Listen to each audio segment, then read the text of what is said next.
Have you ever wondered why Kingston's busiest hub is called Halfway Tree? The name comes from a giant silk cotton tree at a crossroads.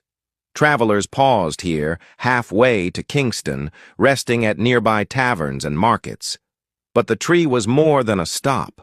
It carried sacred meaning. Caribbean folklore saw silk cotton trees as homes of spirits and gateways to realms. Locals approached it with both respect and fear, treating it as untouchable ground. From the 1600s to the late 1800s, the tree witnessed Jamaica's history unfold. Even after its fall, the name lived on in Kingston's heart. Poll: should Jamaica build a monument to honor the original halfway tree? Like, follow, share if places tied to memory deserve protection as living heritage.